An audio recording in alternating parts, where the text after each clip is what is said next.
अभी तक आपने सुना होगा पुरुष ही दो दो शादियां करते हैं और दो दो पत्नियां रखते हैं, लेकिन इस आधुनिक समाज में शायद यह कभी नहीं सुना होगा कि कोई महिला दो दो पति रखती हो। लेकिन दक्षिण अफ्रीका एक ऐसा देश है जहां महिलाओं को जल्द ही ये अधिकार मिलने वाला है, जिसके बाद से यहाँ की महिलाएं दो दो पति रख सकेंगी।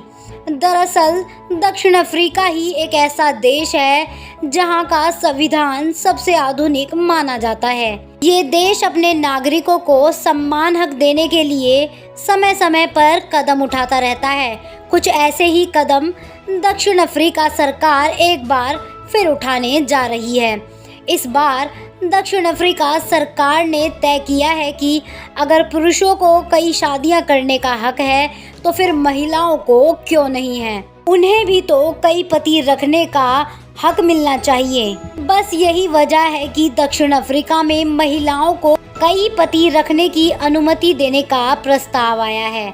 अगर यह प्रस्ताव मान लिया जाता है तो महिलाएं भी कई शादियां कर सकेंगी। वैसे तो ये प्रस्ताव महिलाओं को पुरुषों के बराबर हक देने के लिए लाया गया है, लेकिन देश की महिलाएं इस प्रस्ताव के विरोध में दो खेमे में बट गई हैं।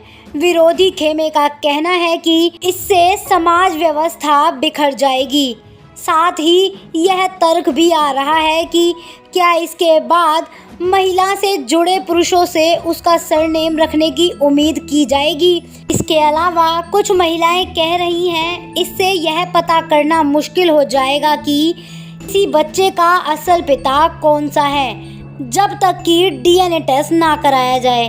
कुछ लोग यह पूछ रहे हैं कि इसके बाद महिला ही घर चलाएंगी या फिर महिला परिवार की मुखिया कहलाएंगी और उसका उपनाम पुरुष पति रखेंगे। ऐसे कई सवाल हैं जो महिलाओं के बहुविवाह से जुड़े हुए प्रस्तावों को लेकर पूछे जा रहे हैं। दक्षिण अफ्रीका के बिजनेसमैनों की ही पर्सनैलिटी देख लीजिए।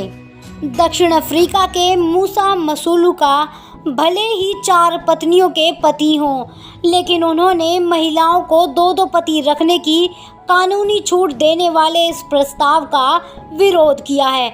उन्होंने यह भी कहा है कि यह अफ्रीकी संस्कृति को बर्बाद कर देगा। ऐसे लोगों के बच्चों का क्या होगा, वह अपनी पहचान कैसे जानेंगे। महिलाएं पुरुषों की जगह नहीं ले सकती। क्या महिलाएं पुरुषों के लिए दुल्हन की कीमत देंगी? पुरुषों से उसका उपनाम लेने की उम्मीद की जाएगी? वहीं वुमेन लीगल सेंटर की चार्लिन यह कहती हैं, हम कानून सुधार को अस्वीकार नहीं कर सकते हैं क्योंकि यह हमारे समाज में पितृसत्तात्मक विचारों को चुनौती देता है।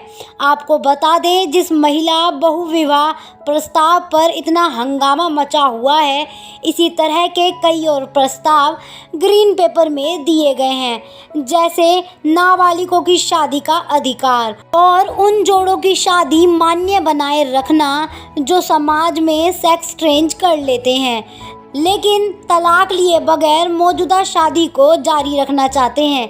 इसे अप्रैल में तैयार किया गया था और सुझाव के लिए प्रस्तुत किया गया था और 30 जून तक इन प्रस्तावों पर टिप्पणियां मांगी गई थी।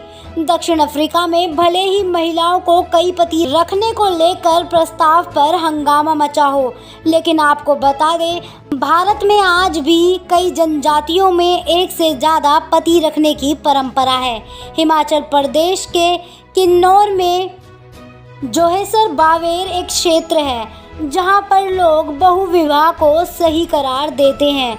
यह लोग खुद को पांडवों का वंशज मानते हैं और इस बात का यकीन करते हैं कि जिस तरह से द्रौपदी ने 5 पांडवों से शादी की थी, उसी तरह उन्हें भी इस परंपरा को आगे बढ़ाना होगा। इसके अलावा नीलगिरी में स्थित त्रावणकोर दक्षिण भारत में कुछ समुदाय में भी महिलाओं को एक से ज़्यादा पति रखने का अधिकार है।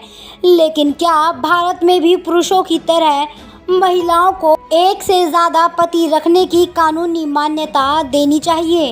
अपनी राय दें इस पूरी खबर पर, हमें कमेंट कर ज़रूर बताएं। असल न्यूज़ ब्यूरो रिपोर्ट।